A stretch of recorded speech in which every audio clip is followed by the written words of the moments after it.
Oh,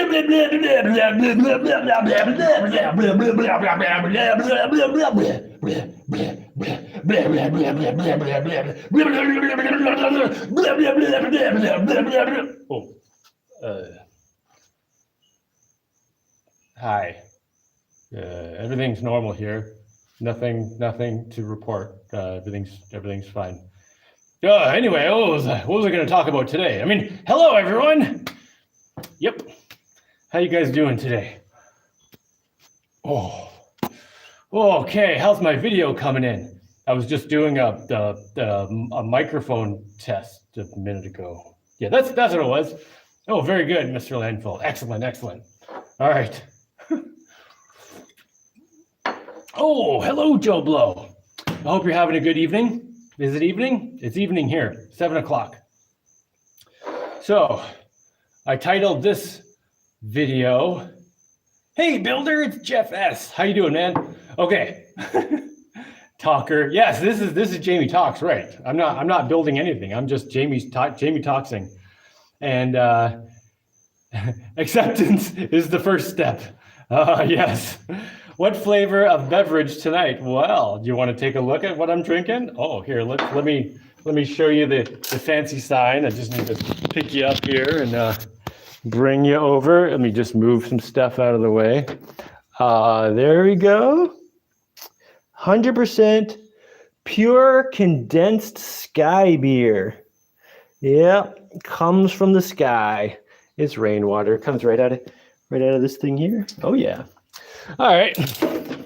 Yeah, it's just sky beer, but it's just pretty good sky beer, man. All right, I'm back to here, and I know I'm not wearing a shirt again, but you know what? It's tropics here. It's been hot lately. It's humid, and I just went out driving somewhere in a pedal boat and came back all hot and sweaty and jumped in the shower, and I'm still kind of hot, and this is helping a little. Anyway. So I titled this video, what did I title it? Something about me being stupid.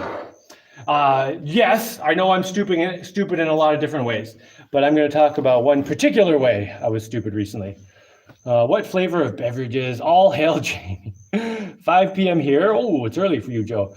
Do you use a water filter or just drink the rainwater straight? I do have a water filter, although when the water filter is not keeping up, I just drink it straight. So sometimes we drink it straight, but usually it's from a filter. So, but the water seems to be fine. The rainwater I'm getting. Okay, so how is Jaimie stupid now? Oh, I feel like such an idiot. Where do I start this story? Okay, let me start it a couple days ago. This is gonna kind of go all over the place. But a few days ago, I was hanging around with nothing particular to do. I was kind of tired, and it was the evening, and you know, I was waiting for my dinner to cool off, and I was like, well, let me just screw around on the internet for a few minutes and see what's going on. And sometimes this is a terrible idea, but I was like, all right, well, let's see what's going on. And I looked on the internet, and the internet told me that Jeremy Renner has been injured. You know, Jeremy Renner, the actor who plays Hawkeye in the Avengers movies, and he was in that hilarious movie Tag, where he played the guy who could not be tagged. Anyway, he's this big actor, right? And I was like, oh no, well, that sounds terrible. I hope he's doing okay. So I wanted to click on the thing, and I watched like a 3-minute video that was basically like he got run over by a snowplow, and I'm like, oh man, how the hell did he get run over by a snowplow? Oh, it was his own snowplow. He got run over by his own snowplow, and then I thought, oh, he must feel so stupid after that. But I can't leave the story there. I got to know that he's doing all right. And this happened on January 1st, like five and a half months ago. And so he got injured, and then it showed him in the hospital, and I was like, oh man. And then it showed him doing some rehab, and he was walking on a walker, and then he was walking with a cane. And I was like, oh great, he's coming back. He's going to be all right. He's going to be okay. That's great. And then I saw him doing some rehab with some guy rubbing his ankle. And Jeremy said, oh yeah, that still hurts a lot. And the guy said, yeah, there's a lot of scar tissue we got to work out here. And I was like, oh, I'm such an idiot. Scar tissue. That's the problem. Oh, I'm so.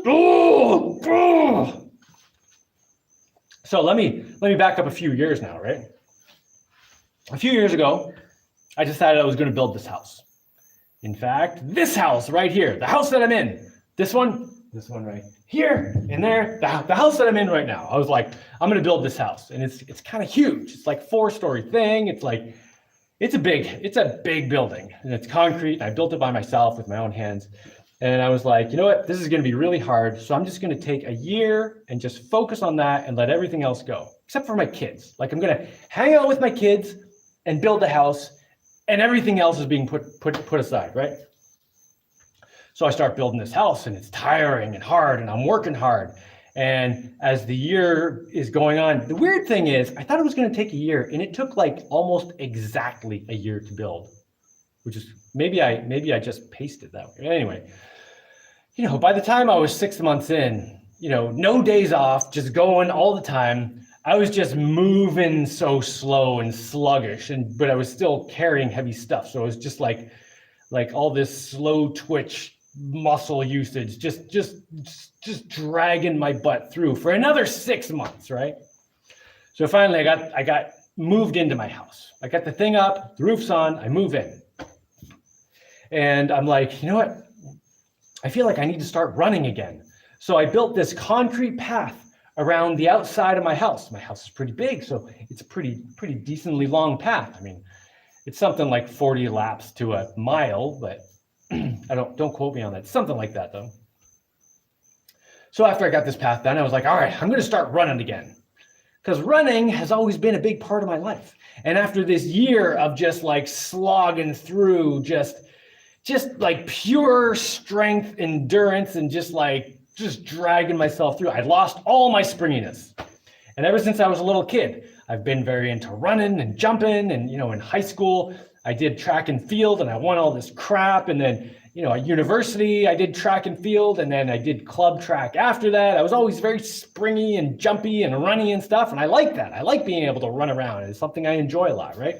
So I'm like, all right, I want to get that back because I've lost all my springiness doing this year of just slogging around and just moving slowly, right?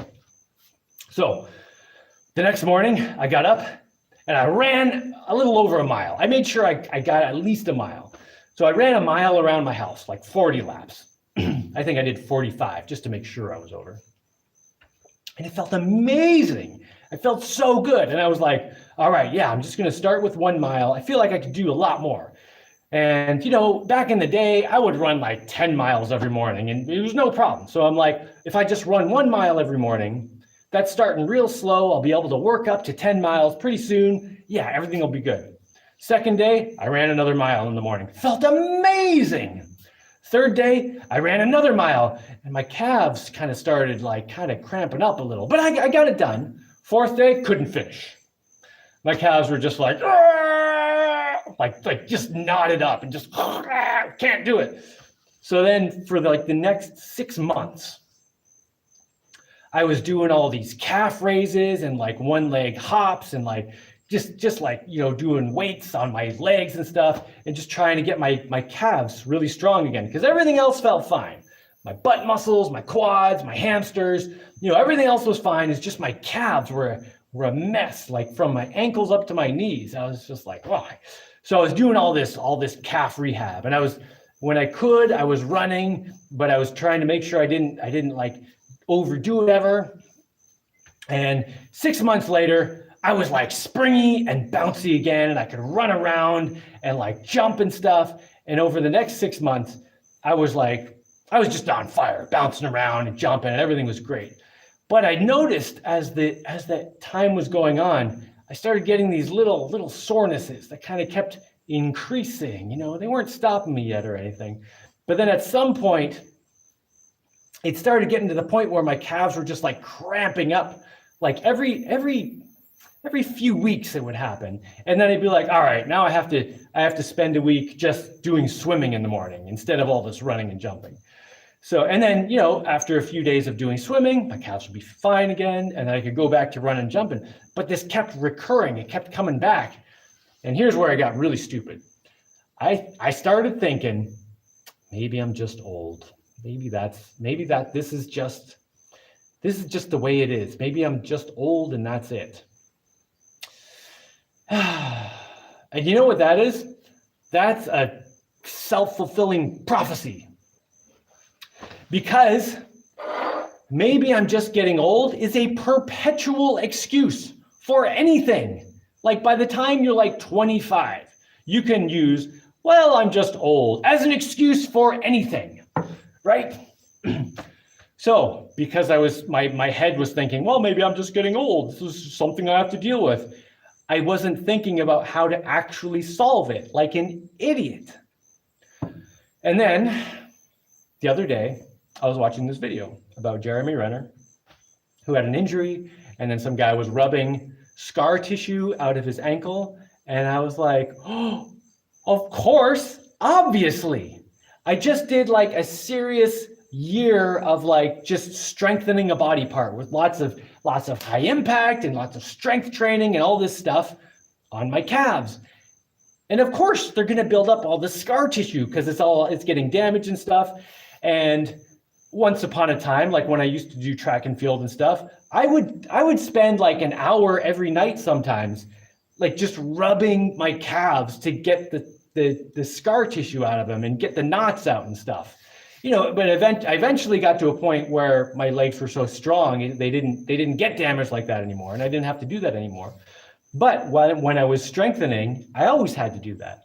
And here I just did this whole strengthening thing, not doing anything to get rid of the scar tissue, just thinking, oh, maybe I'm just old and that's it. I can't do anything anymore. Oh, I can't do it. I'm just old. Oh, God, I feel like such an idiot. So anyway, after I watched this thing about the scar tissue, I'm like, you know what? That's almost definitely the problem I'm having.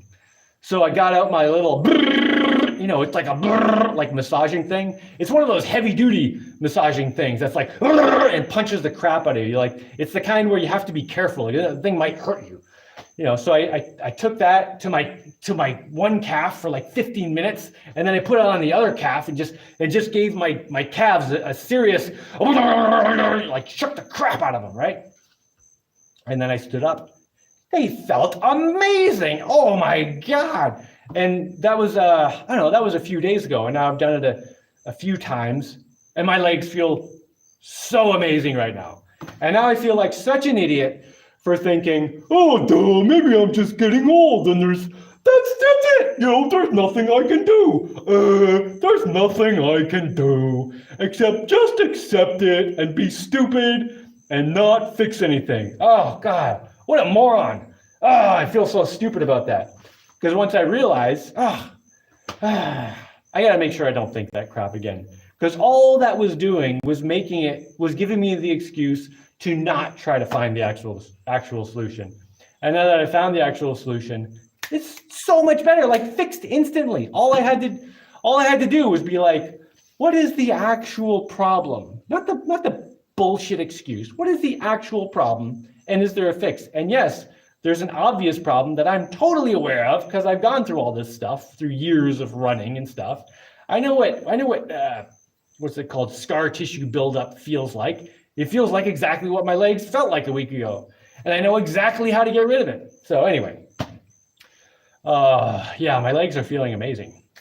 And everything's good now. I feel like a bit of an idiot, and I have to make sure I don't forget and start being stupid again. But I think everything's good. So everyone else out there who's given themselves the excuse that, oh, I'm just old, I can't do it anymore. Back up and think about it for a minute. Maybe you might just be getting old. But here's the thing. One day you really are going to get too old, and it's just going to happen. You don't have to make that happen. So the best thing you should do, at least this is what I'm telling myself, is just presume that everything is good and everything's going to be good indefinitely. Presume this meat suit, this meat robot is just going to keep working forever, and keep treating it like it's going to keep working forever, because that's how I'm going to get the best usage out of it. I don't need to presume it's falling apart before it actually is. That's just dumb. All right, so what else is going on? Nothing. All kinds of stuff. There's a lot going on, actually. I have like 4 or 5 videos that I need to edit and upload, just because a lot of stuff happened recently, and I haven't had a chance to put it all together and on the internet. But I'll get on that pretty soon. All right, what do we got going on here in comments land? Oh, let's see. I think you should make a bunch of raised beds for maximum food growing. I did make a bunch of raised beds. And I made a bunch of raised beds with the thinking that I would actually end up raising the entire area of ground up to the raised bed level. Just to get a bit of extra height, because this is in a low area. And it doesn't flood during high tide yet, but I don't know, maybe it will. So I just want to stay ahead of it. And at this point, I've got the ground filled in around most of the raised beds. So I've actually raised the ground. So maybe I need to re-raise some new beds or something. Yeah, I'll keep an eye on that. Let's see.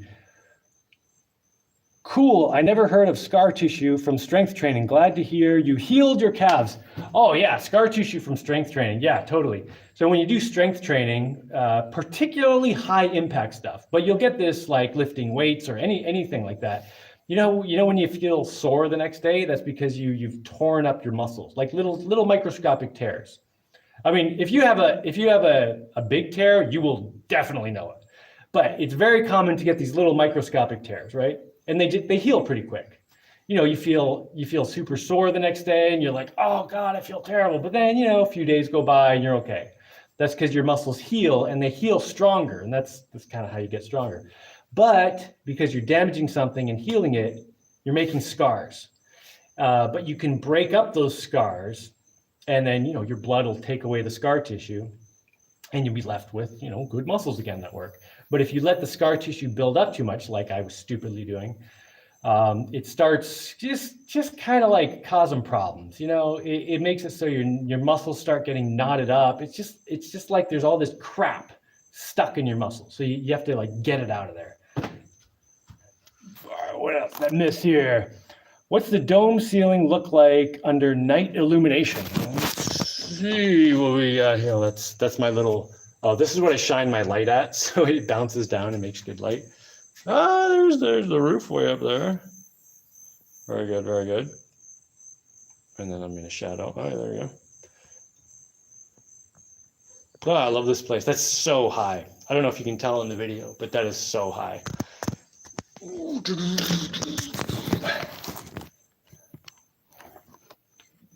All right, what do we got next? First principles thinking. Yeah, first principles thinking. Oh, why not both? I don't know what I was talking about. Why not both? I did something. I don't know.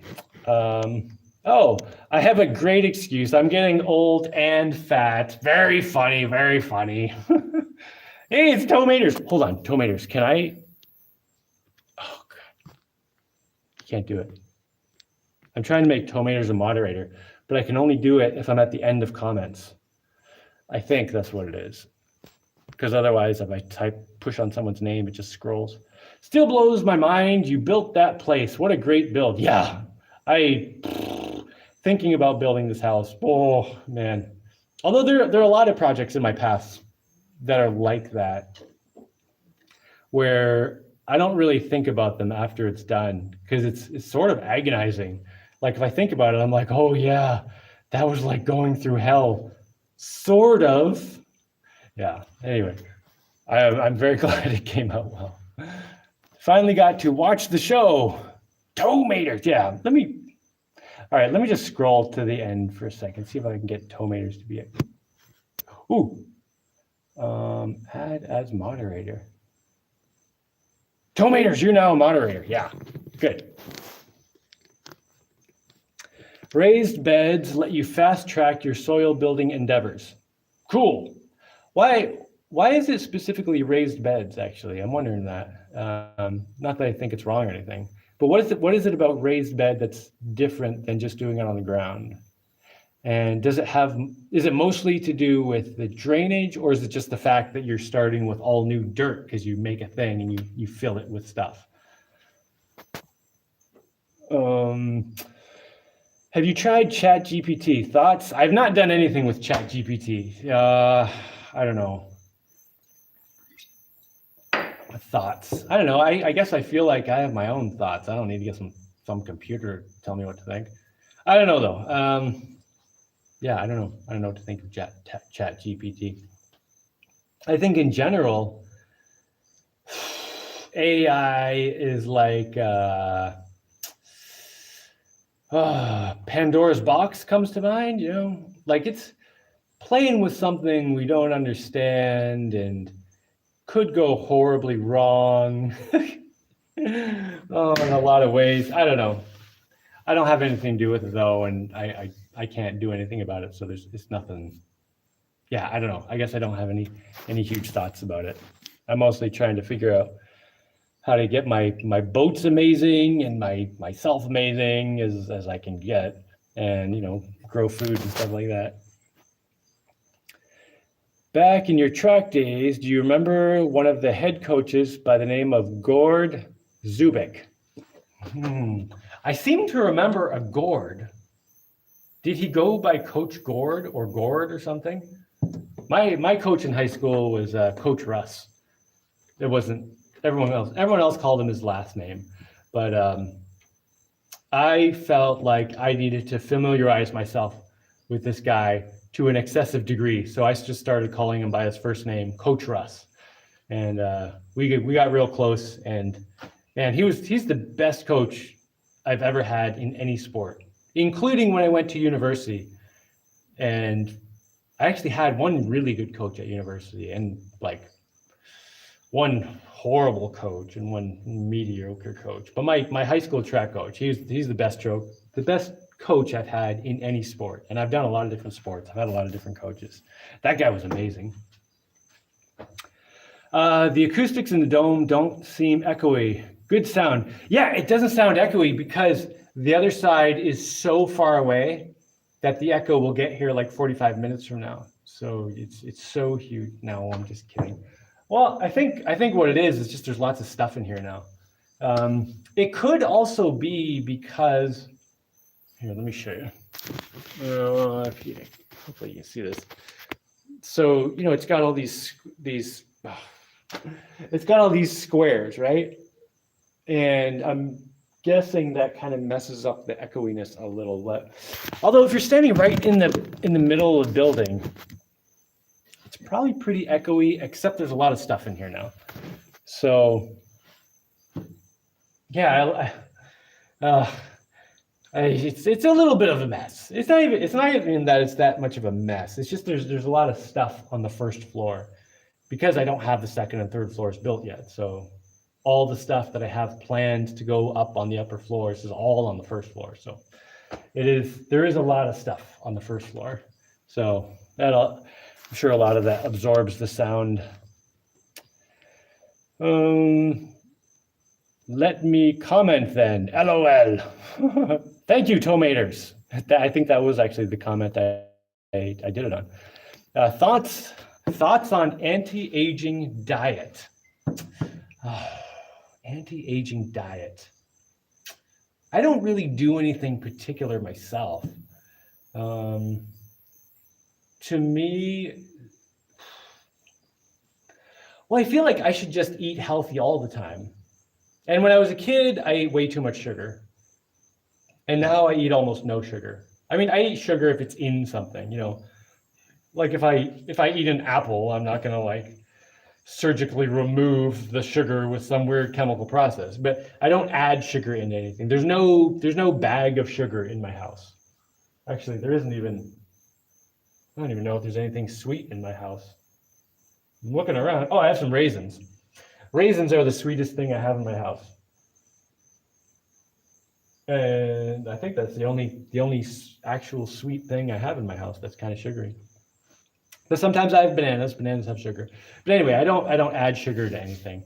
And I don't eat fast food, which the way I look at restaurants is that pretty much anything you cook at home is going to be better than anything you eat at any restaurant. There are some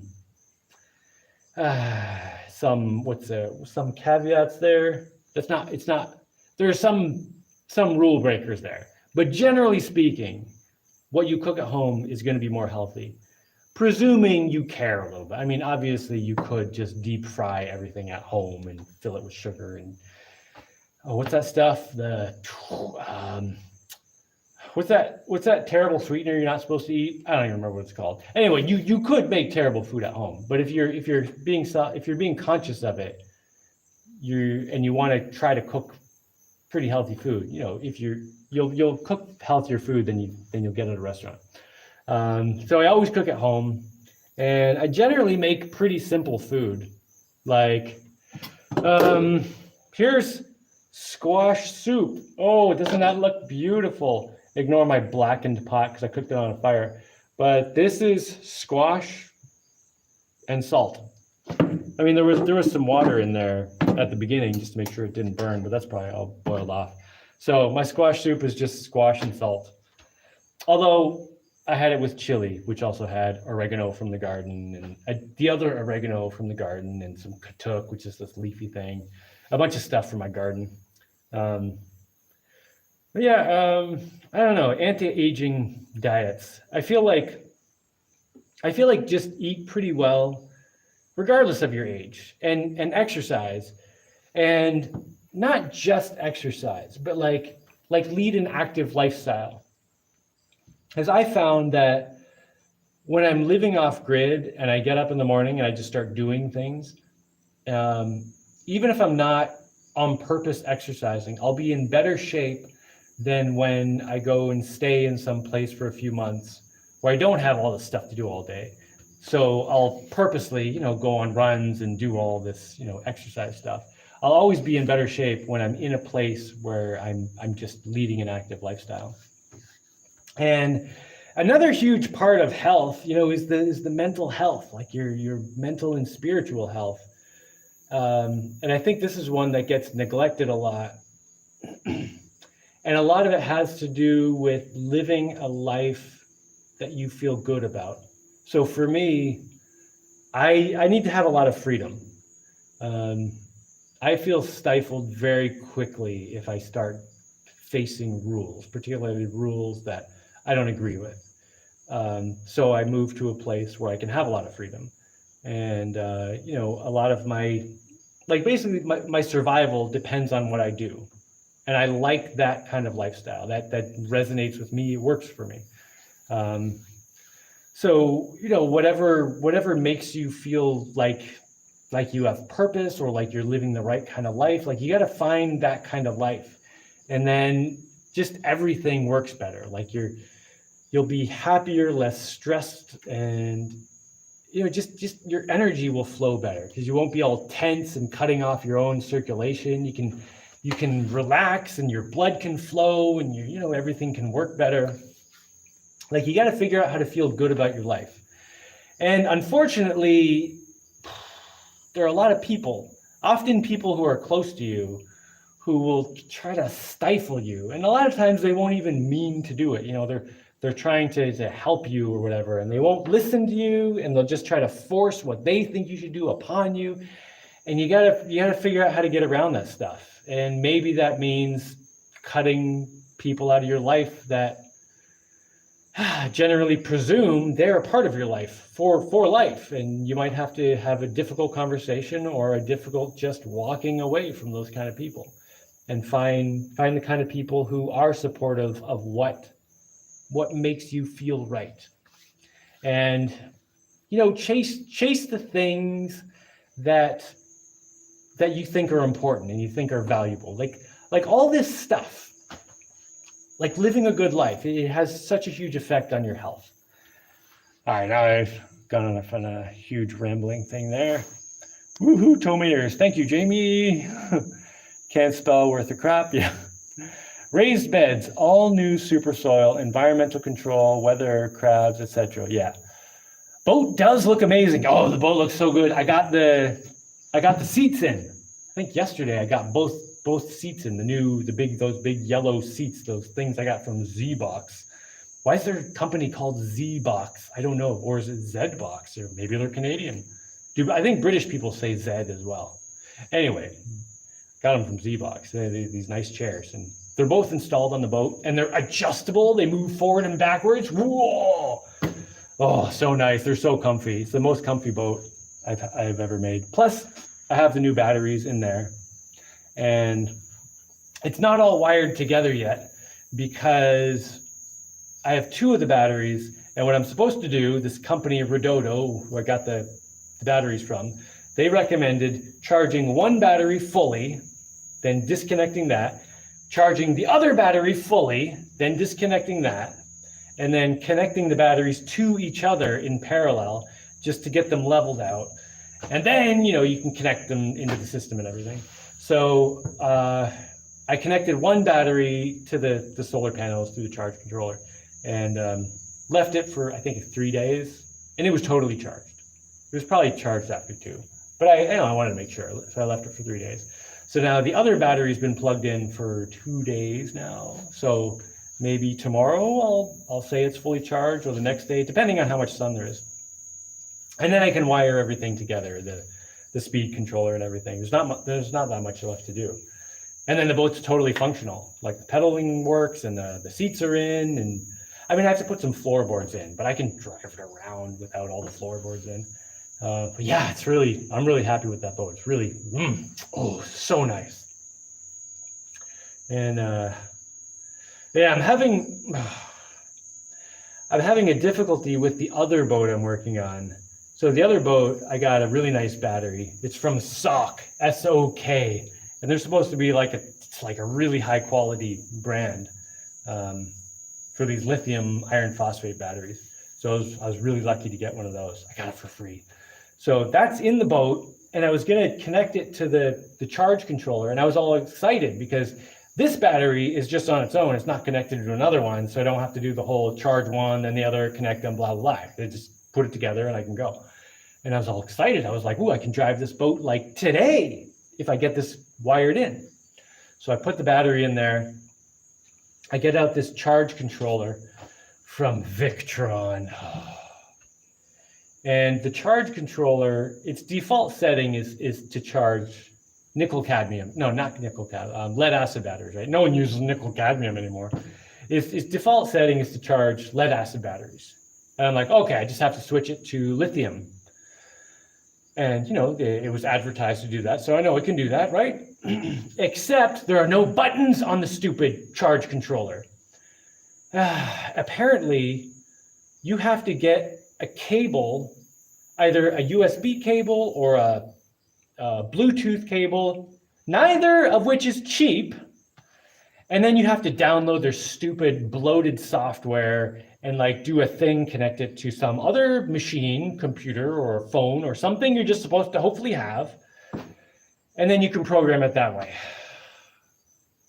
And just like a day and a half of banging my head against the wall. I made a cable.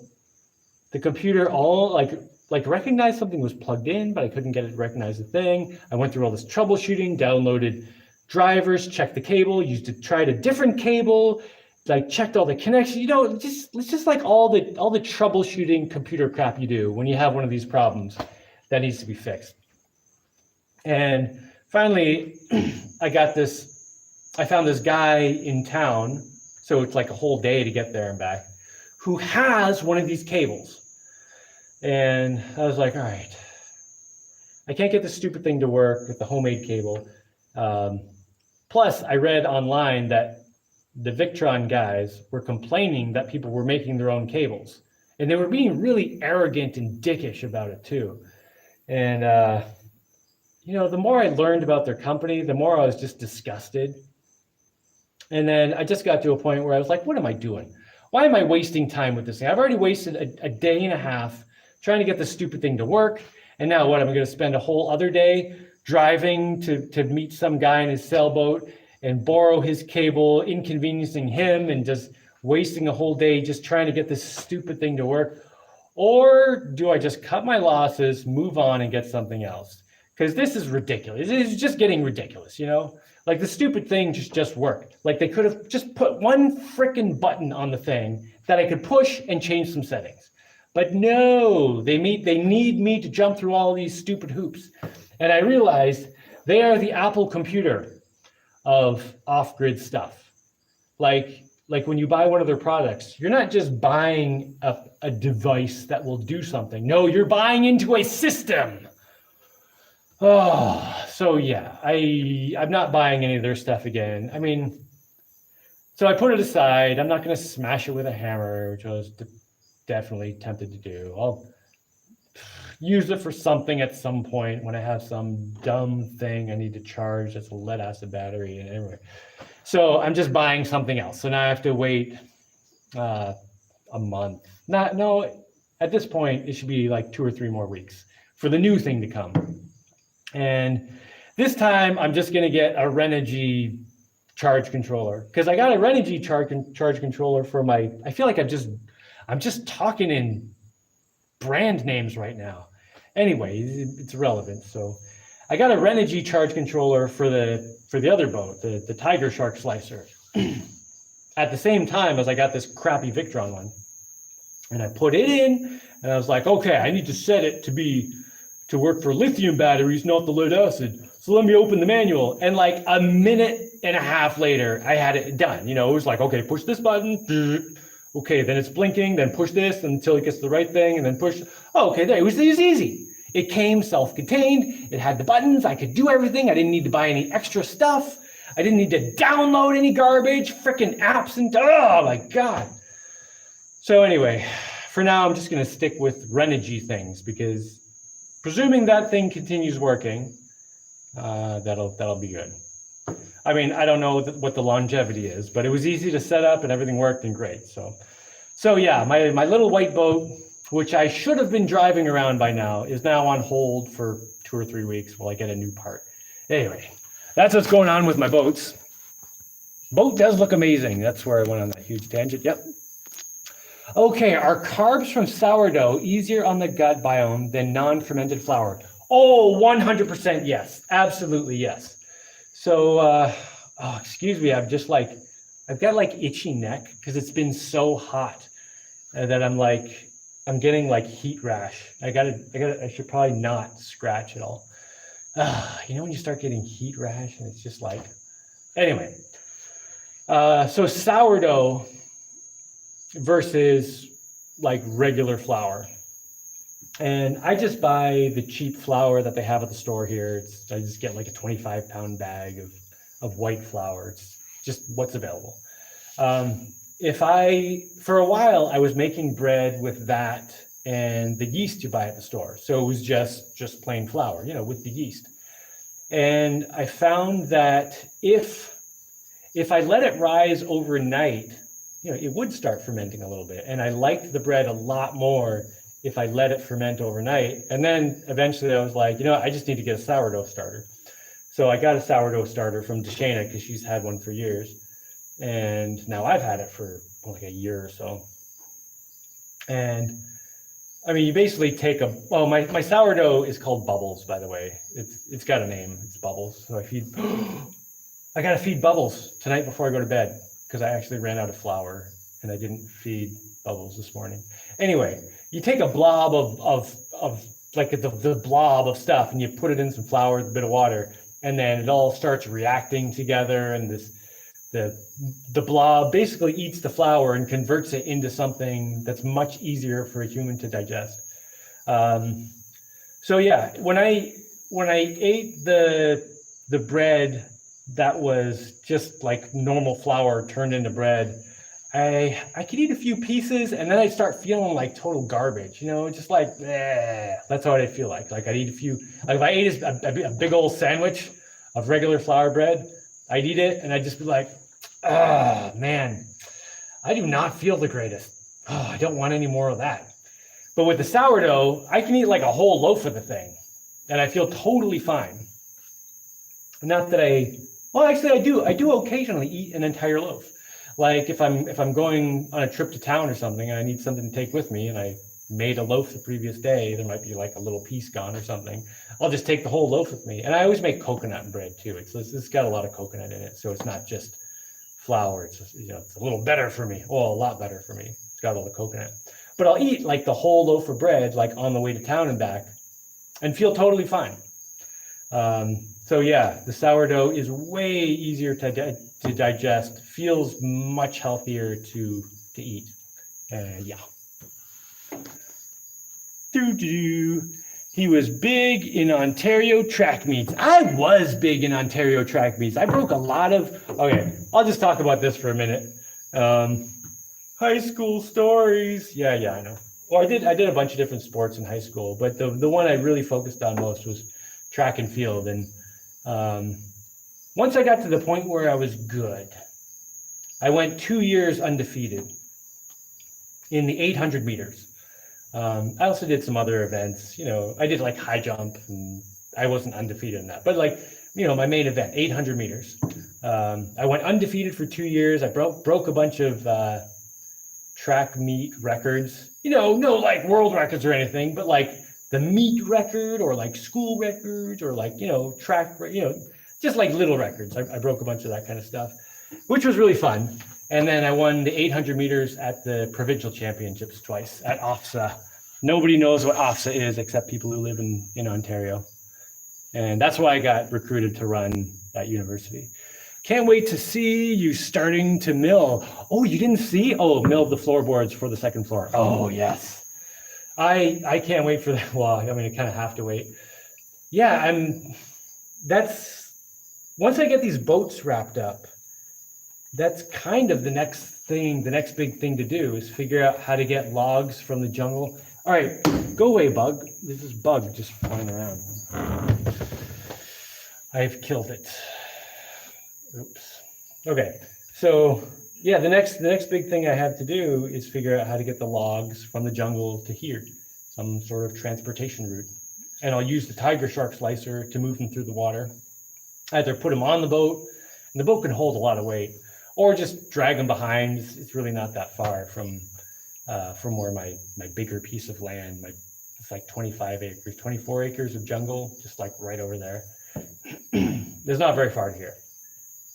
So I'll have to figure out that. And then once I do that, I get some logs up here. I can start cutting boards for the second and third floor. I think I'll start with the second floor first. Sounds like a reasonable thing to do. And the second floor is divided into like 12 sections. So there are like 12 pillars all the way around. So maybe I'll just build one section, move over, build the next section, and that way I'll have like usable rooms as I'm going. And then eventually I'll get all the way around. And then I'll have a racetrack going right around the house on the second floor. Oh, that's going to be so amazing. That's going to be cool. I'm pretty excited about that. High fructose corn syrup. Hold on. Let me just, I missed one. Starting the second floor. You good fam? You got to give me some more words there, because I could guess what you're talking about, but you good fam, I don't know. High fructose corn syrup. I don't eat any high fructose corn syrup, as far as I know. There might be, I'm trying to think. I don't drink any carbonated beverages, none of that stuff. No soda. Oh no, I do drink some soda, but it's only homemade soda. I don't buy the stuff you buy, or I don't drink the stuff you'd buy in the store. The soda I like is called a ginger bug. You take ginger and put it in water and put something sweet in it. It could be sugar. I don't have any sugar, but if I do a ginger bug, I'll probably have some sugar. And then the ginger starts fermenting and eats the sugar. And so then it starts carbonating and, making all the carbon dioxide bubbles, and it carbonates the thing. And you can drink it at various stages. You can drink it when there's still some sugar in there, in which case it'll still be sweet. Or you can wait till the sugar gets all used up. And that's what I like. I like it really dry and like when it's got a lot of bite. Like you drink it and it's like, ooh, that's got bite. Yeah, that's when I like it. No sugar at all.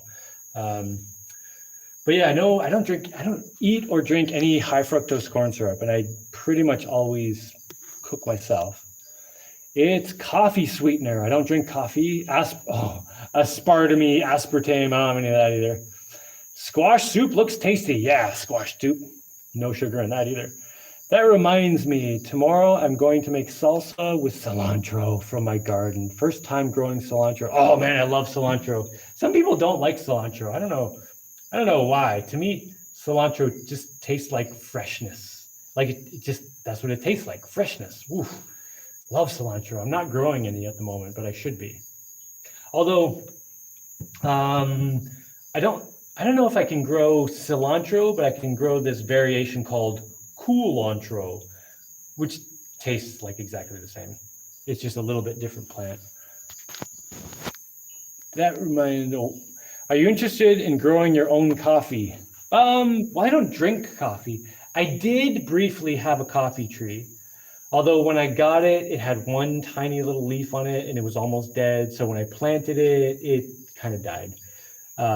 But when I planted it, I was like, well, if this works, I'll get some coffee beans and I guess I'm going to drink some coffee. But it died. So, and I don't drink coffee. So I'm not particularly interested, but if I would do it. I feel like your caloric levels are optimal. I actually don't know if they are. I could definitely use more calories. The way I generally work, and this, I don't know how much of this is genetic and how much of it is just, years of training. Just the more I eat, the more I do. So like I always feel like how much I can do is basically limited by how many calories I can process in a day. So I function really, really well if I have high calorie food. And some people think, oh, this sounds amazing. You can just stuff yourself with bacon all day. And I've eaten a lot of like fatty, if I have meat, I do not throw away the fat. I usually cook popcorn in it actually, and just have really fatty popcorn. But yeah, I'm always trying to maximize calories. But I could definitely eat more calories here. But I mean, I'm doing pretty well. It's just, if I ate more calories, I would do more, basically. Like sometimes I get a little run down and I have to slow down for a day or something. Do you eat a lot of seafood? Wow, that reminds me. So you know how I made the spear, I don't know, a couple weeks ago? I speared a fish the other day.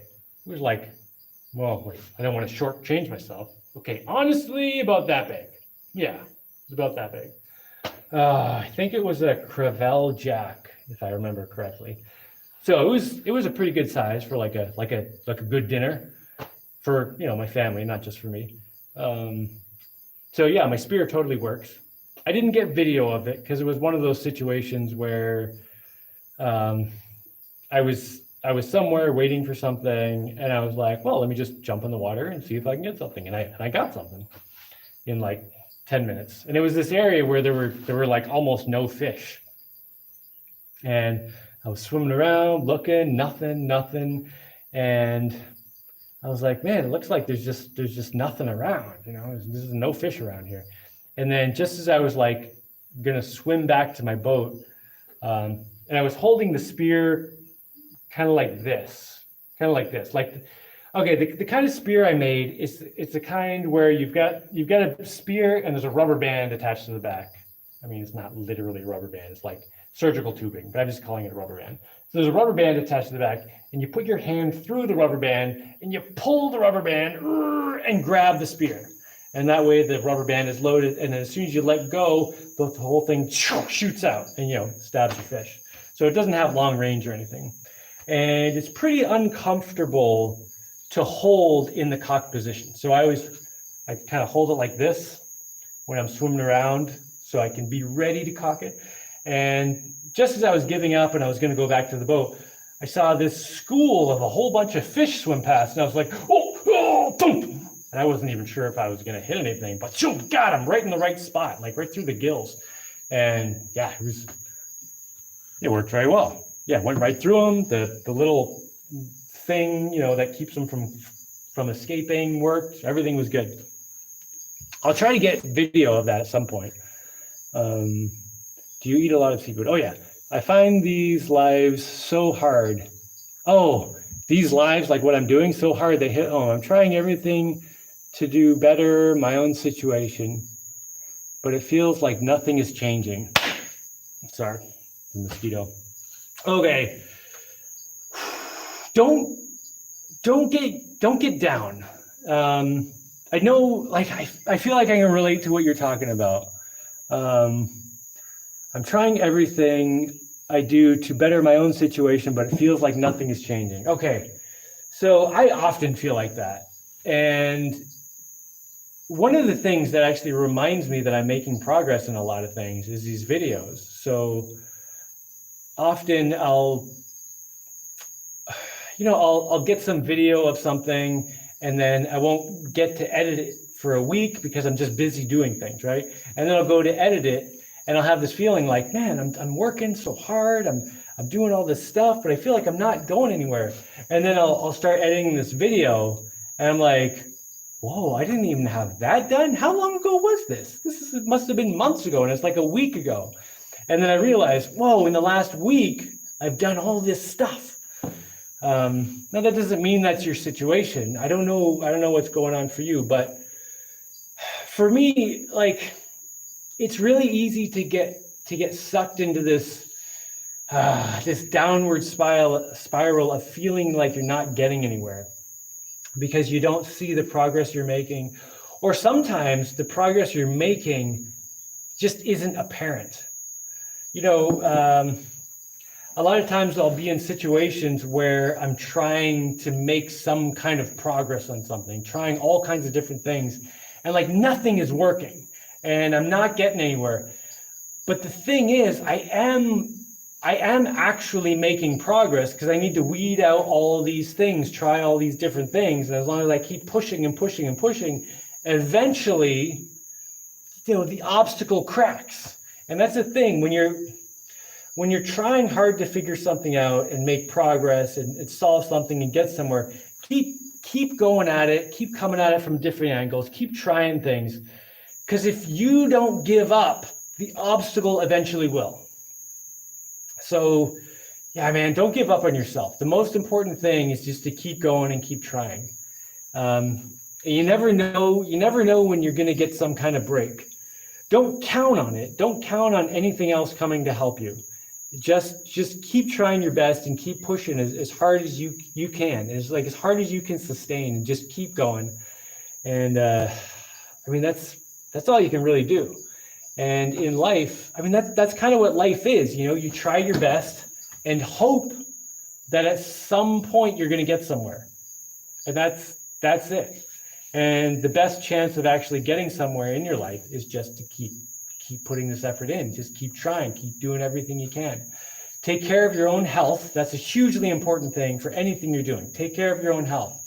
Eat as well as you can, get some exercise, stay active, keep your brain from going crazy. Don't waste a lot of time getting sucked into the internet and, stupid stuff like that, trolling and garbage like that. Like try to stay healthy and strong within yourself, and then come at whatever obstacles you have, just in as many different ways as you can, and just keep trying. And something's going to crack. Just you don't give up. You make the obstacle give up.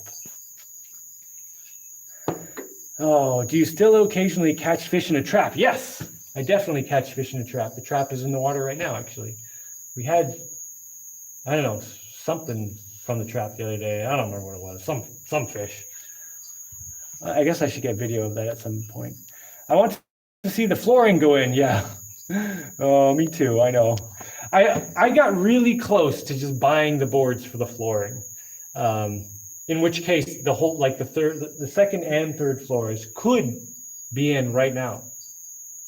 Except when I really thought about it, I was like, no, if I do it the longer way, I'm going to end up with a lot better floor, first of all, because it's not going to be cut by a chainsaw. It's going to be cut by something that's going to cut really nice wood.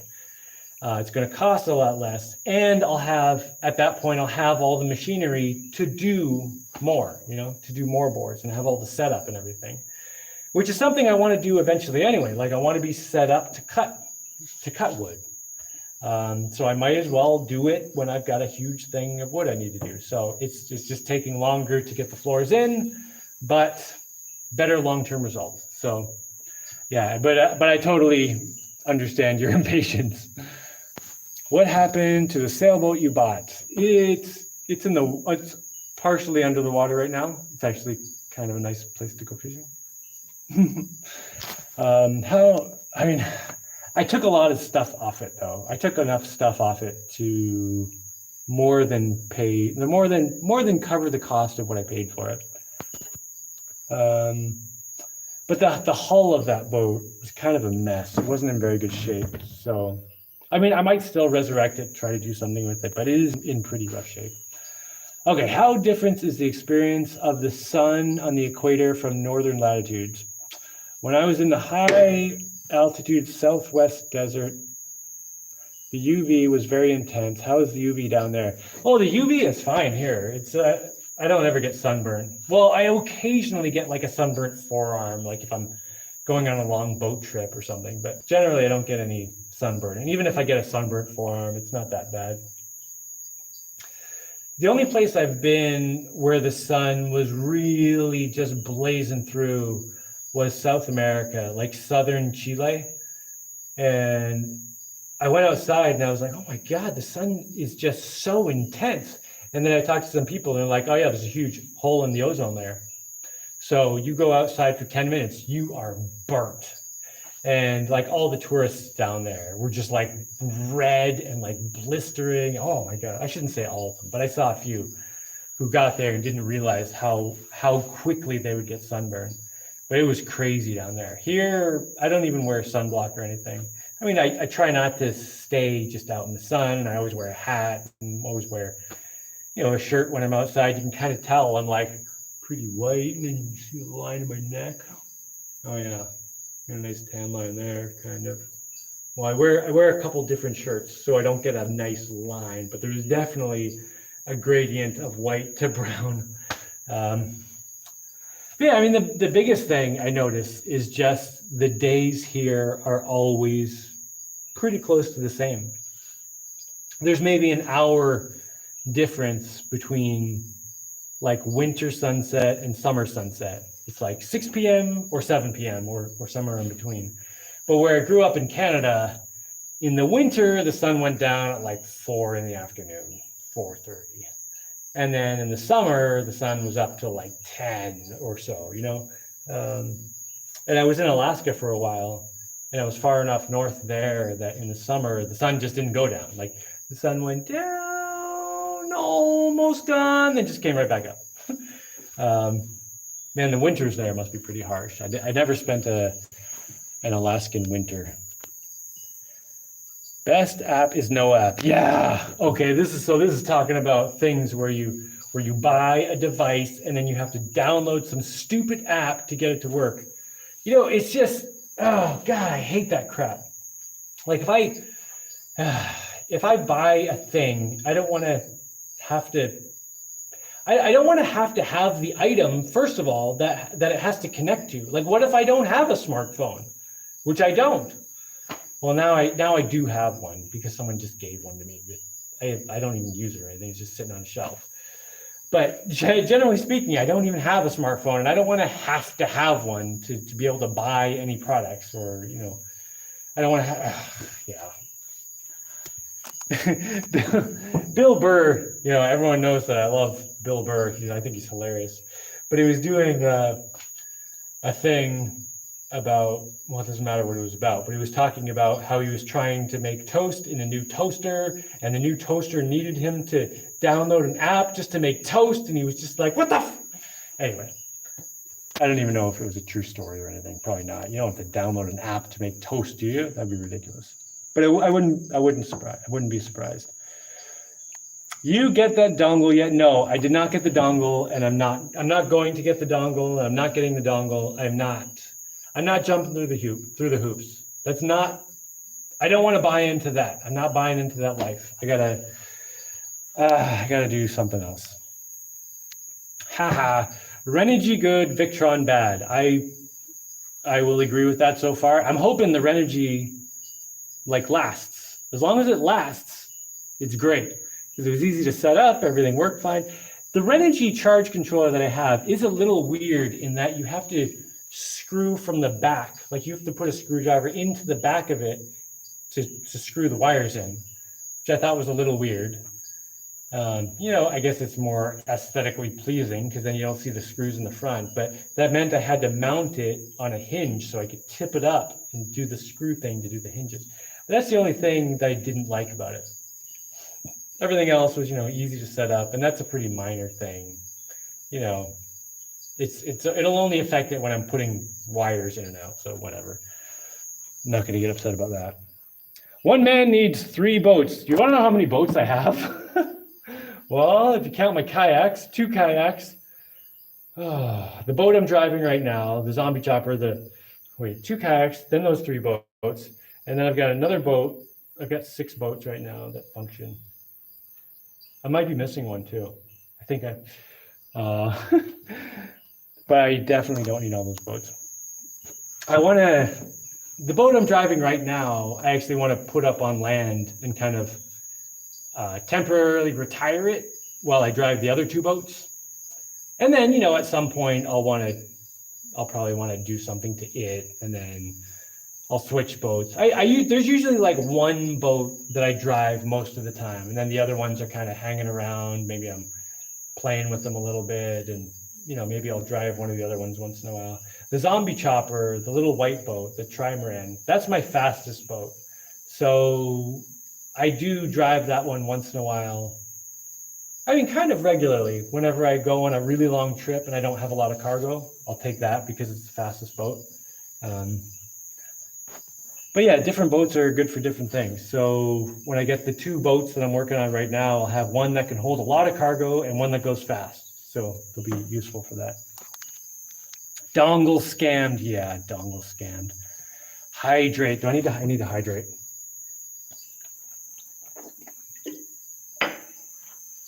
Thanks for the reminder, man. Are you interested in fermenting kombucha? I kind of am, yeah. I've never done kombucha. Jaimie has done kombucha though. It was pretty good. Yeah, maybe I'll do it at some point. The sourdough is going amazingly well. So what is that? Oh, it's just dirt. So maybe at some point I'll get into the kombucha thing. Legend. 4 touchdowns in a single game at Polk High. Ooh, Mr. Landfill, is that what you did? 4 touchdowns in a single game at Polk High? Nice work. Do you have a fridge? No. If no, what are your thoughts, solutions for food preservation? Well, what do I do for food preservation? Well, I mostly eat fresh food, but I mean, okay. So dry food like oats, that's easy. You don't need a fridge for that. Eggs, you don't need to refrigerate those. Flour, cereal, all that kind of stuff is fine. And then things like squash soup, I just have a squash. Squash lasts a long time. Whenever I go to town, I'll buy a bunch of different fruits and vegetable kind of stuff. And I know which ones are going to go bad first. So like I'll eat the tomatoes first.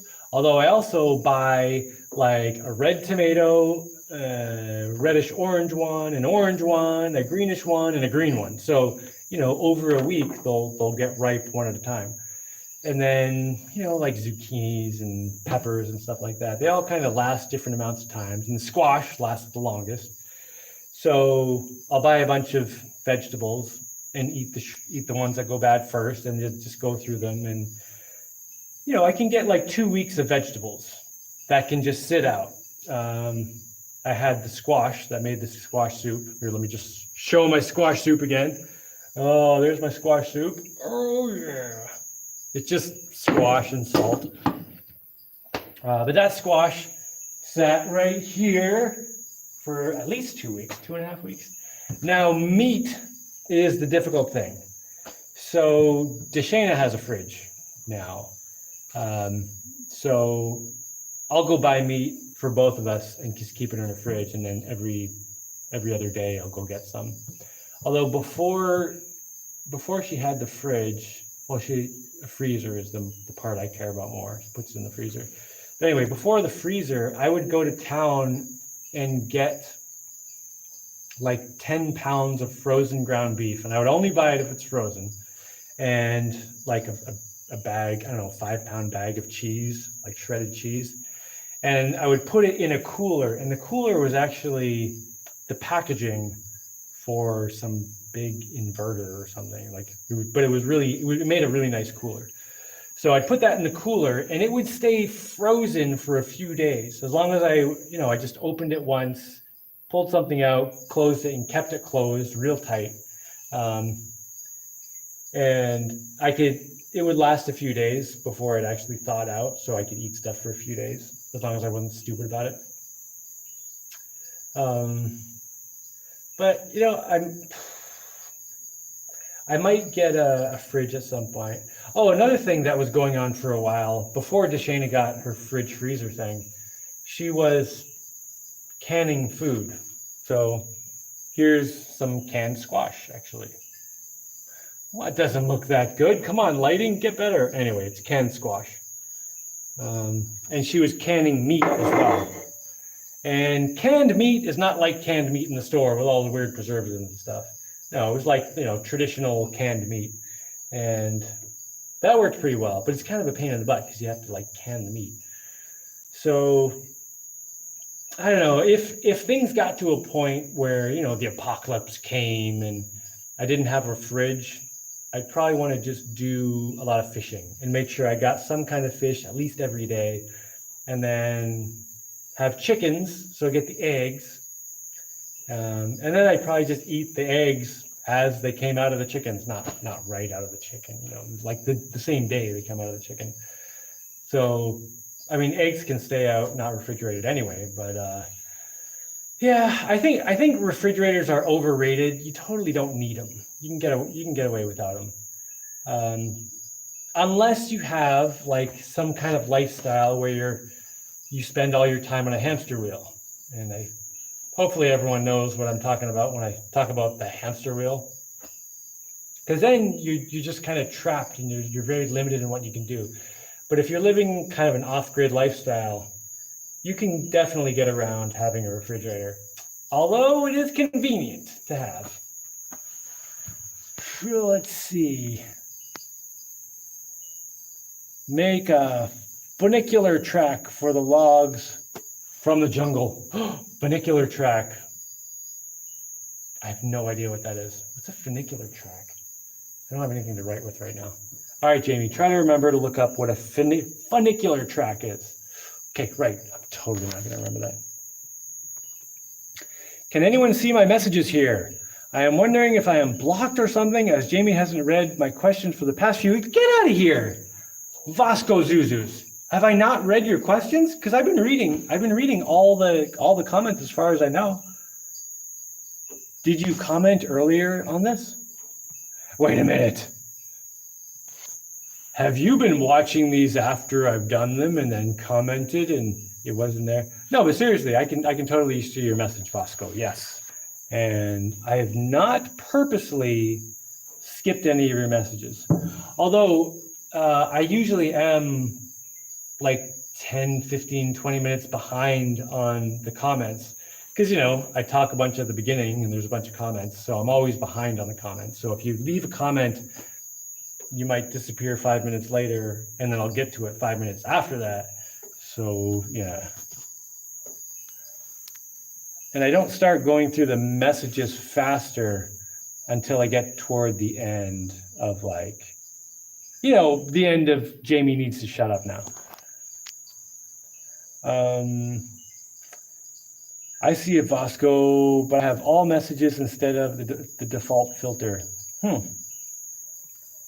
Oh, Ark says, I can't see your message. Oh, very funny. We must see the flooring. It's going to be good. Yeah, the flooring's going to be good. Wow, that's like 10 years ago. Wait, what's 10 years ago? I don't know. I think Jaimie uses top messages. No, when I do the messages, I just scroll through them. I read every messages.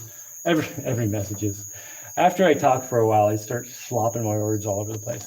But I read all the messages, unless it's just something like hi or something. Maybe I'll skip it. But All right. Risk owns sugar water. Why are you saying sugar water? Should I have, oh, sugar water with the ginger bug? I don't know. The ginger bug drink you were talking about sounds interesting. Thanks. Oh man, ginger bug, that's my favorite drink. It's so good. Like ozone, got like 4-minute lag.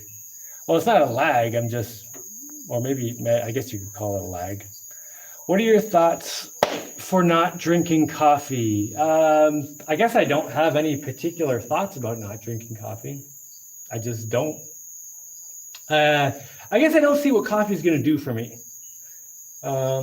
If coffee was like high calorie and would like power me through the day, fine. But I guess I don't see any benefit to me personally drinking coffee. And I often hear about people saying, "Oh, I can't even, function without coffee." I don't want that to happen. I don't want to get to a point where, I need some drink just to function. That'll be a pain in the butt. Thanks for answering, guys. Vasco Zuzuz. Vasco, I am totally seeing your messages. And I don't know how long ago you left it. Well, let's see, 7:47. Oh, that was a while ago. It's like half an hour ago. Yeah, I'm way behind. Cilantro. Approximately 10% of people have a genetic mutation that enables them to taste the soap flavor from cilantro. Oh, huh. I do taste a little bit of soap flavor, but I like it. I don't know. Cooking popcorn and meat fat sounds amazing. I eat mountains of popcorn. It's my primary snack to replace bread, seed oil, tortilla chips, etc. I use coconut oil. Hawaiian sling. Oh, I think the spear I'm using is a pole spear, and a Hawaiian sling is more like one that's like this, and you let it go, and it actually shoots out, and like isn't attached to you. What is your fastest 800-meter time? I ran 1:53.09. I ran 1:53 like 5 times in high school, and then when I got to university, I switched events. So I did decathlon, and I only did 1 full decathlon, but I did win it, which was nice. So I'm batting 1,000 on that. Oh, it was only 1. Fastest mile time. That's okay. In high school, I ran I ran a mile 2 different times. And I have to admit, neither time I took it seriously. I was more thinking that it was kind of for my training for the 800. So the first mile I ran the first half in 1:56. And then I ended up finishing the mile in like 4:20. So I slowed down a lot, but I was like, I want to run half a mile kind of fast. And then the second mile I ran the second half of the mile in 1:57. And the first half of the mile, I just coasted. And I ended up running about 4:20 that time too. So I've never actually run a mile where I was like trying to run a good mile. So I don't know what my mile time would have been. I miled in about 4 minutes, 45 seconds when I played basketball. That is incredibly slow for track and field, but probably for a basketball person, that's pretty fast. I did learn when doing track and field that speed for someone who's like focused totally on speed, like doing track and field, is totally different than when you're just doing another sport that's not 100% speed. So like I played soccer for years, and I was always pretty fast. I was always one of the fastest guys. But once I started doing track and field, I was the fastest guy in the whole soccer league easily. And it was kind of ridiculous and so fun. I could just run circles around everyone. It was pretty cool.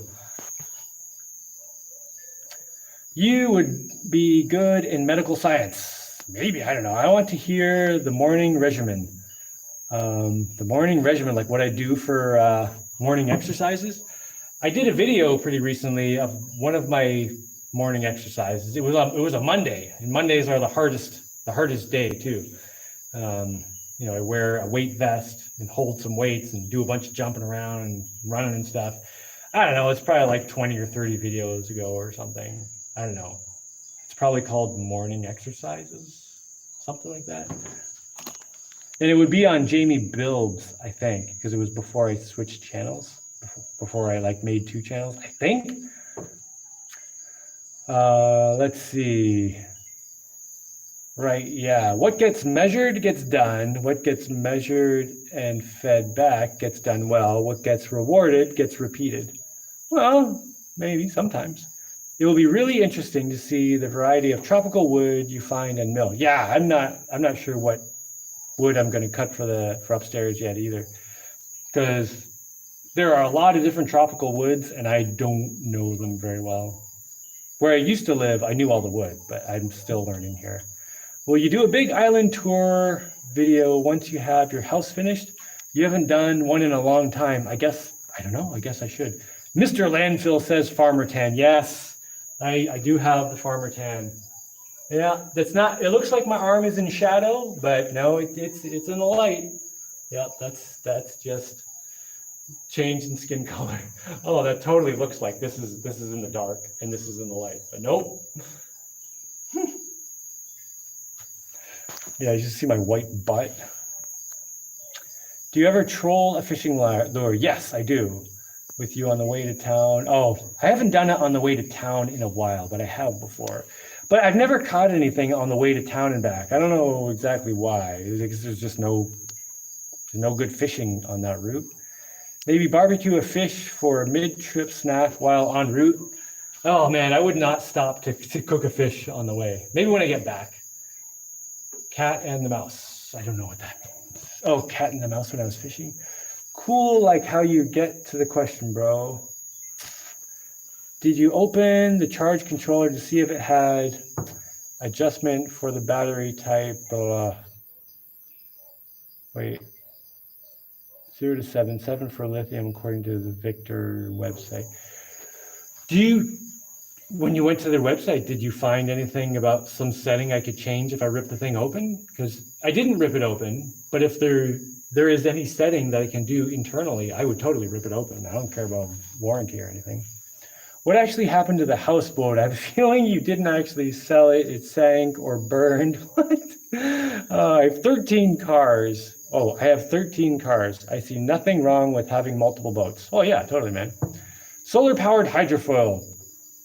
I've thought about it.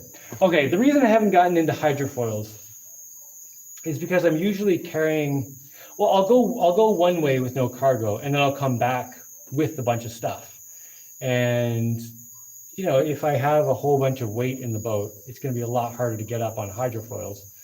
So they'll probably be useless on the return trip and just in the way. So I've kind of ended up deciding to not have hydrofoils. But at some point, I'm going to get to a point where I'm not constantly bringing cargo here. So maybe I will make some hydrofoils on a boat. Maybe the little white boat. I mean, but on the other hand, I kind of want to build a flying machine. So maybe I'll skip hydrofoils and go right to a little airplane, like a ground effect airplane. I don't know. But it's not something I'm thinking about at the moment, in detail at least. The 4 touchdowns were Al Bundy. Now I feel old. Oh, you're just making fun of high school stories. I do vaguely remember Al Bundy scoring the touchdowns. Married with Children, yes. Yeah, no, that hasn't been on for a long time. But I did watch that when I was younger. We got it, but Jaimie hasn't been a big TV watcher in this century. Yeah, that is true. I did watch Married with Children some, but most of the time I was not watching TV. I was doing other stuff. So if you make TV references, I'm probably going to miss them. Unless it's like Dr. Snuggles. Oh, I'll get all the Dr. Snuggles ones, maybe. Do you have a water filter system on your rain catchment? Yeah, okay, my water goes into the water tank, the big concrete water tank outside with no filter. And to filter it, I'll go fill up one of these jugs. I like me some jugs. And I'll put it right up here. Here, let me see if I can get a bubble to blow up. Well, this water jug's pretty full right now. And it goes through here. There's a water filter in the bottom of this.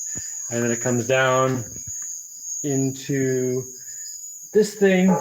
It used to be a keg, and then I get the water out of here, which is now in the dark because it's nighttime here, and my light's over here.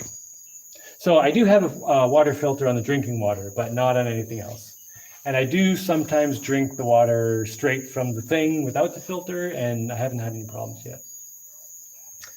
Remember to check out the quick grip style clamp DeWalt makes. As a fellow work-alone person, I think you would find them useful. Less aggravation, 700-pound clamping force, also spreader configuration. I do remember you mentioning that before. Okay, what are the two things I need to remember? Funiculum track, what was it?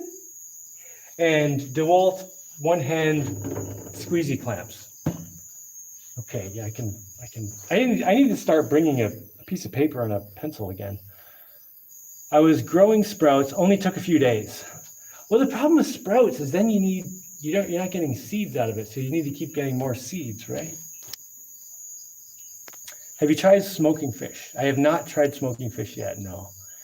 Which boat did you use to go get your Amazon boxes the other day? It didn't look like the Shark Slicer. Yeah, it was the Solar Snailer, I believe it's called.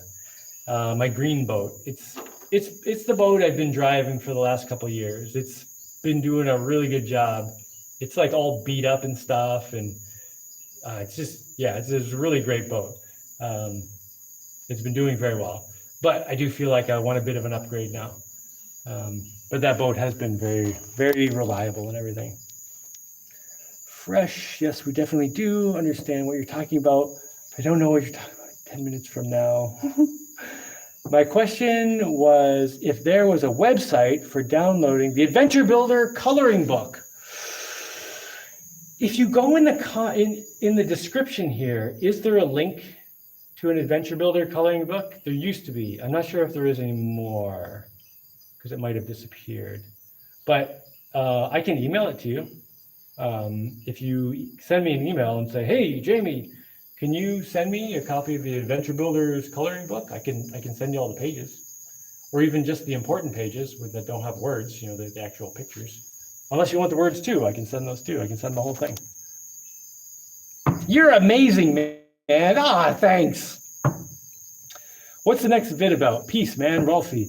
Well, I have some videos about the boats. Like I got the batteries and doing the wires, and I just put the chairs in the Tiger Shark Slicer, and the batteries in it, and it's charging and everything. And then the other boat, I got the battery in, then I ran into this charge controller problem, so it's gonna have to wait. And then, I don't know, there were a few other things, I think. I don't even remember. Yeah, I think it's mostly just stuff about the boats. Oh, and then I did make a video kind of bitching about this charge controller.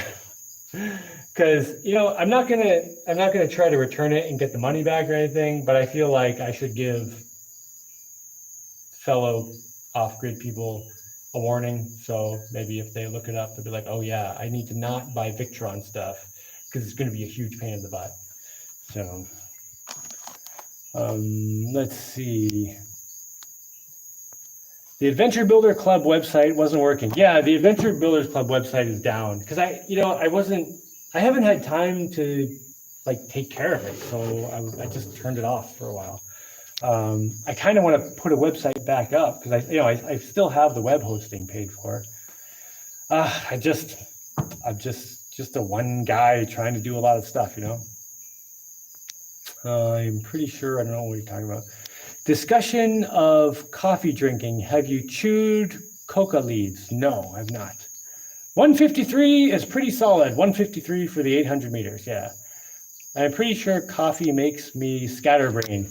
Yeah. So when I ran the 153 in the 800 meters, I weighed like 190 pounds too, which is huge compared to all the other guys I was running against who were like 140 and stuff. But I didn't want to get all skinny. I didn't even really want to run middle distance. But my coach in high school, he wanted me to run middle distance. And he was such an amazing coach. And, I stuck with it. And it wasn't until university that I actually changed events. But yeah, I was just like I felt like the Hulk just stomping around the track with these little guys. It was pretty funny. I'm sure I could have run faster if I, lost a bunch of weight, but okay. Funicular track for log transport. Basically improvised rail tracks. I'm not going to do a rail track. Counterweight or cable to drag a load bearing carriage to the Omega mill. Yeah, I'm not setting up tracks because, well, for a lot of reasons. I'd rather just have a good cart on some flat ground than tracks. Because tracks, I can only go on the track. Like I need to be able to go different places. Like I'm not going to be able to be like, hey tree, just get yourself over to the track. Like I'm going to have to move stuff through the jungle. Yeah, I just don't think tracks are worth it. I love the way the coconut wood grain came out after you milled that tree. Yeah, here, let me just show you one thing. Give me a second.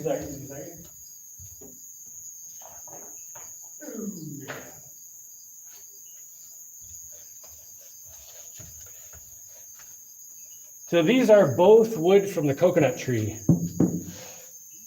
This one sat outside for a few days, and this one got brought inside right away. So it got darker out in the sun.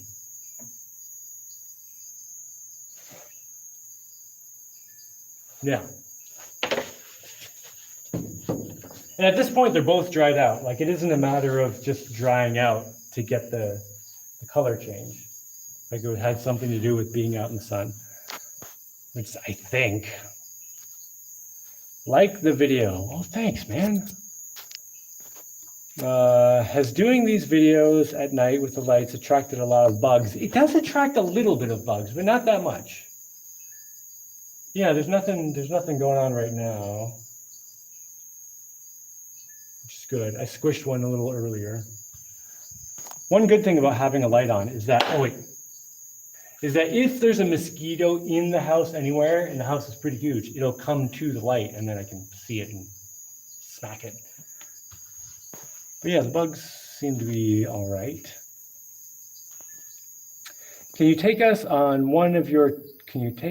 to one of your traps? Oh, like the fish trap? Yeah, I think so. I'll have to get my little GoPro camera out. I did 20 sets watching your vids. 20 sets of watching or 20 sets of like push-ups while watching them? Okay, cool. I'll send you a message. Thanks. Yes, excellent, Vasco. Okay, so I'm not too far behind on the comments right now. That's good. What about the sailboat you bought a while ago? Yeah, I just answered that like 20 minutes ago. I'm glad you warned me about the Victron. Yeah, with this Victron stuff, I'd heard or read on the internet that they were good. And then I got the thing and I was like, this is horrible. And then I went online and basically said, I'm having all these problems. And then like all these different people were like, yeah, I tried that too. I hated them. I never buy their stuff. I'm hearing so many people have had problems with Victron, and it's just a pain in the butt dealing with them. Their customer service is terrible. Like I talked to them, they basically said, yeah, we don't support our own products. You have to go to the person who sold it to you, get them to, take care of you. I'm like, what the? No. Anyway, yeah. So like so many other people. I wish I'd heard from these people before I bought the thing. And I feel like a dick because I put it on my Amazon wish list and someone bought it for me. And now it's like, yeah, it's just a really irritating situation. But in life, shit's gonna happen sometimes. Sometimes shit happens, and you just gotta keep going. Figure out what to do that's the best thing. And I think in this case, the best thing is just cut my losses, get something else. I've learned my lesson, now I can move on. Hey, Jaimie, good to see you still out there. Yeah. See any sea monsters? Well, I've seen myself. UFOs or any weird stuff out there in the wilderness lately? No, nothing really cool. Yeah, nothing really. I wish I had a better story, but nothing, yeah. Is coconut wood strong? Is it dense, floats? Well, I have noticed that it's significantly lighter than when I cut it. It's pretty flexy, very flexy actually. It's pretty easy to bend. I haven't tried to break it yet though. Like now I'm wondering, would this make a good bow? If I bend it more, is it going to snap? Oh, that might. I might just have to sacrifice a piece. I don't want to break this nice piece of stuff though, because I told my daughter she could use all these little boards to make a dollhouse. So I have a whole bunch of little pieces like this, like pretty skinny. I don't know, it's like 5-6 millimeters thick. Anyway, yeah, I don't really know what the properties are like. I did cut a couple 2x4s, and they're outside right now, I guess, getting brown. So maybe I'll have to do something with them and see how strong they are. I don't know. Now I do kind of want to build a bow with one, like just not spend a lot of time on it, just kind of make a crappy bow, put a piece of string on it, see how it does, see if it breaks easily.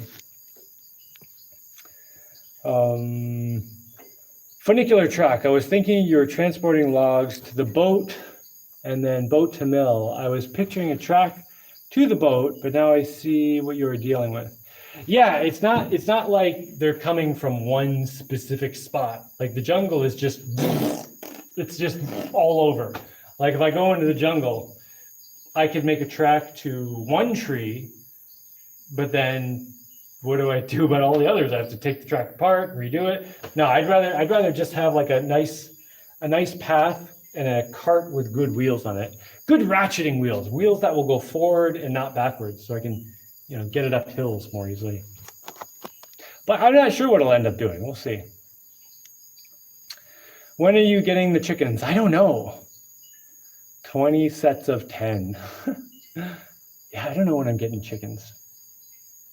That'll be good though. You know what? This is one of those situations where if I had a girlfriend here and we could split duties, I had someone else here who could do stuff. Then I could get chickens and she could spend time doing the chickens, and yeah, I feel like I need someone to split some of the work with, And I have been talking with someone who doesn't live close. Anyway. I've had Victron stuff for years. So that's a funny thing with Victron. I'm wondering if they were good. And this happens to a lot of companies. A lot of times companies will be good for a while, and then they'll build up this good reputation, and then they'll just kind of capitalize on the reputation and become dicks. That happens a lot. Maybe that's what happened to Victron. Because I've talked to people who've had Victron stuff for a long time, and they're like, oh, I love it. But then all the people I've spoken to who've gotten Victron items recently are like, this is crap. It's a pain in the butt. They use all like cheap, crappy connectors. And I can agree with that. Several people have told me that. And I'm like, yeah, what is up with this garbage connector that's not compatible with anything else? Like I can't just use a normal USB plug. It's some proprietary bullshit that I have to anyway. How big are the crabs that get into your garden? Big enough to eat or just annoying destruction? They're pretty small. Although I don't know, I'm not sure which ones are actually eating the pepper plants. Because there are some bigger crabs, but I think it's the little ones that wouldn't be worth eating. Although I do now have a pepper plant that's about, it's about like that tall, maybe even a little taller. It's like up to here on me. And it has peppers on it, a whole bunch of peppers. They're just like little skinny peppers, like skinnier than my pinky, but about that long. Hot peppers. So I'm pretty excited about that. I've got a pepper plant with a whole bunch of peppers on it. Very nice. I'm gonna have to put some in my next chili. Do you have trouble staying focused on one project at a time? I always seem to bounce around between projects and can't find a way to stay focused and just finish things. Any advice on staying on task? I don't really have that problem. Like I'm pretty good at focusing on something and just staying with it. The problem I more often have is that I'll get focused on something and I'll make progress and I'll get up to a point where I have to wait for some part to come. And then I'm like, oh, I can't work on it. And I just want to sit there all day and be like, oh, and just wait and just be like, oh, I just want to keep working on this thing. But I have to remind myself, okay, just relax, put this aside. Can't work on it for a few days or weeks or whatever till the part comes in. So work on something else. So I guess I have the opposite problem. Like I want to finish something. I don't want to move to another project, but it's much more efficient to have several projects going so I can do whichever one works at that time. Because some projects you can do in the sun, some you can do in the rain, some you need a part for or whatever. So like I always have a whole bunch of different projects going and I just work on whichever one I can that day. Well, like there will be a list of ones I can work on that day and then I'll pick which one is the highest priority. But in terms of like if you're just kind of losing interest in a project and want to move on to something else, I don't know, are you doing projects that you really care about? Because that might be an issue. Like maybe you're just doing projects that are kind of like, well, it'd be cool, but I'm not really that interested in it. So maybe you need to find projects that you care about way more. Like something where you're like, oh my gosh, if I actually do this, it will be incredible. And then you'll be so excited about it. You'll want to keep working on it. I don't know, other than that, just use your willpower, make yourself do it. Like if you want to stay focused on a project and you want to get it done without getting distracted to another project, just make yourself a rule and say, I'm only working on this today, or for the next whatever hours. Like this is the only thing I'm doing. I'm either doing this or nothing. And then if you get to the point where you're not doing anything, just sit there and do nothing and stare at it. And eventually you get bored of sitting there and doing nothing and you'll start working on it again, I don't know, it'd be interesting to see how that goes. I hate it when my Amazons don't make it to the island. What? Have you sent Amazons like Amazon women? Ooh, do they know how to raise chickens? Of course they do. Amazonians, they would know how to raise chickens. Oh my gosh. Pictron is like the cartoon where Daffy Duck wants to sell Bugs Bunny the red switch to get his house back down. Oh man, I'm not sure. I probably saw this one, but I don't remember it. So Daffy Duck wants to sell Bugs Bunny the red switch to get his house back down because his house is up in the air. Anyway, yeah, try building a bow. Yeah, okay. Setting number 7 is for lithium if it has an adjustment dial. Okay, John Wick, who's not being assassinated right now, is telling me that setting number 7 is for lithium. So if I rip open this charge controller, if there's a dial inside it that has numbers, setting number 7 will be for lithium. All right, I guess that's worth opening it to see. Ratcheting wheels sound very cool on a log cart. Yeah, spear fish it. Yes, I speared a fish. I talked about it, like an hour ago or something. Best to you and your family. Have a good night. Later, man. Oh, it's Blackwater boys. How's it going, man?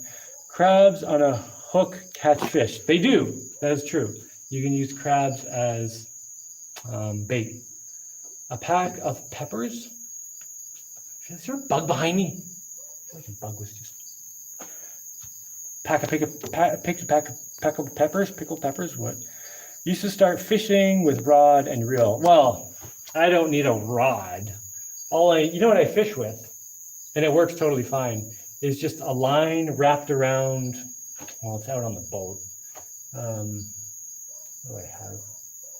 Okay, well, one thing a lot of people do is they'll just have a line wrapped around like a bottle, like a plastic bottle, and you just take it off and throw it, and then slowly wind it back, and then whoosh, yank it when you get a fish.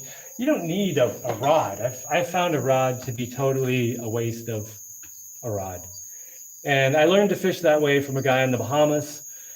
And then when I've been here, that's how people fish here too. The rod is just for gringos. It's like a silly thing that you don't need at all. So yeah, I don't feel like I need a rod at all. Are the mangoes growing wild around you delicious? They are delicious, but my tree has not been making mangoes. This year I got one mango off it. It's a huge tree. So maybe the tree needs to be cut down or something. There's so many varieties. How would you characterize their flavor? Also, can you grow ice cream bean? I do grow ice cream bean. We had a few the other day. Over by where my beach is, there's an ice cream bean tree that often has ice cream beans in it. And I climb the tree to get them. And then my kids are always like, climb the tree. And I'm like, you climb the tree. And then I end up climbing the tree and getting some of the ice cream beans down. Ice cream beans, also known as monkey tails. You can look up ice cream bean. You don't eat the bean itself. It's like this fuzzy stuff around the bean that just tastes like ice cream. And my kids love it. And I think they're pretty good. Okay, that was a mosquito I just heard. So yeah, I guess my light is attracting a little bit of bugs. Wait, what was? Oh yeah, the mangoes. The mangoes are delicious. I don't know, they're delicious and mango-y. So I don't know how to characterize them. They're sweet, very tasty. Can you go into town and volunteer or something so you can maybe meet a nice local gal? Maybe. Yeah, so in terms of trying to meet a woman partner, I've spent some time online and, met some women and spoken with them. But yeah, the problem there is then they're not local. And I guess it just takes a lot more time to go, to physically go somewhere and try to meet people. One of the problems with that is like, I could spend a week going around, hanging out in town and meet no one, but I guess it's one of those things I just have to do. But I am trying to keep my eyes out, whenever I go to town, and, I'm trying to be sociable and all that. So I don't know. I guess the answer is yes, I could do some more stuff. And I have actually asked about doing some volunteer stuff, but I only want to volunteer for something that I actually want to do. That would actually be useful. Anyway, can I? Yes, but I've not been much. I have had like workawayers here before, and couch surfers and stuff, but I haven't done that much lately. Do you have a solar oven? I do not. I should though. Have you ever used a solar dehydrator? No, I've not, but I should. Morel season is here in the north, and I want to harvest a ton and then dry them out. Morel, is that mushrooms? I'm not sure. I'll try your advice. Thank you. Oh, good, Alex. Let me know how it goes. I hope it isn't terrible. I don't know. Do you have an opinion on rights of possession land versus title? Is your land titled? None of my land is titled. Rights of possession, or ROP land, it's a situation where you can buy land and then it's yours as long as you're possessing it. So technically you're supposed to be doing something with the land. Although I've seen people around here buy land, leave for like 6 months, and they'll come back and they still have their land. So the rights of possession is a lot more reliable than people kind of make it out to be.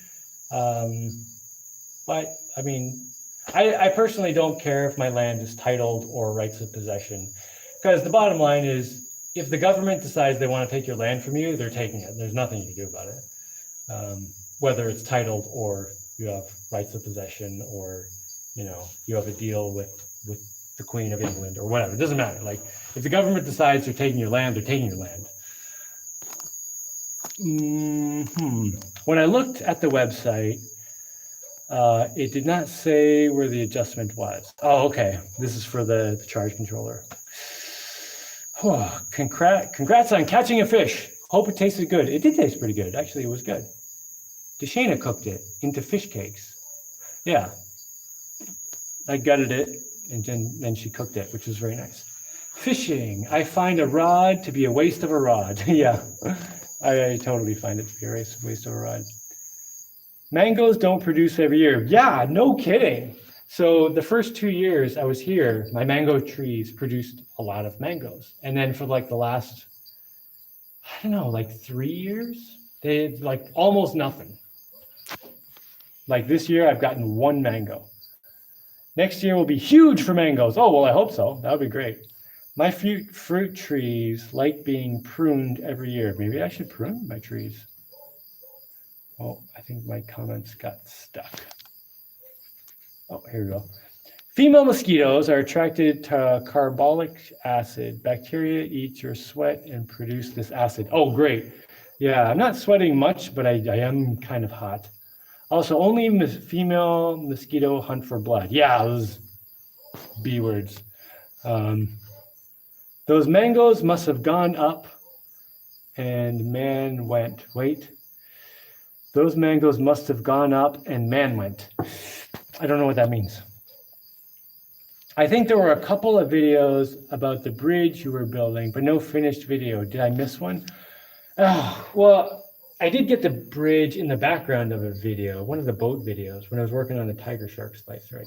I think that's what I was doing. But yeah, I'll have to get some. Vasco, bad joke, didn't land, sorry. All right, let me see if I can get this joke. Those mangoes must have gone up and man, I don't know. Oh, I don't know. I didn't get the joke. I'm missing some piece of cultural reference, I think. Anyway, looks like I've made it to the bottom of comments, and I'm glad, Vasco, that your comments are showing up. But maybe last week or the week before, or whatever, I was too far behind on comments and didn't read it while you're still here. I don't know, but I generally try to read all the comments.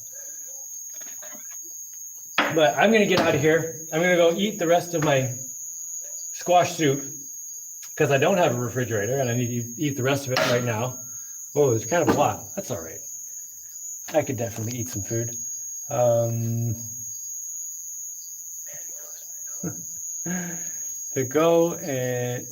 The go got up and went, changed to mango, and man went. I don't understand the joke at all. I'm totally missing something. Take care. Awesome show. Thanks. All right, everyone. I'm sorry I didn't get your joke. I mean, such a good joke. Should I have just faked it? No, I can't fake it. Yeah, maybe I'll show you some. I'll share some of my terrible jokes next week. Okay, thanks for the time and effort. Well, you're very welcome. Thanks for the show, Jaimie. You're very welcome. And I hope everyone is having a marvelous time. And if you're not having a marvelous time, don't give up. Keep pushing, keep pushing, keep pushing. And as long as you never give up, those obstacles eventually will. Don't be the one who gives up. Make your obstacles give up. Okay. Have a great evening, morning, or whatever you have. Are you sure you want to stop streaming?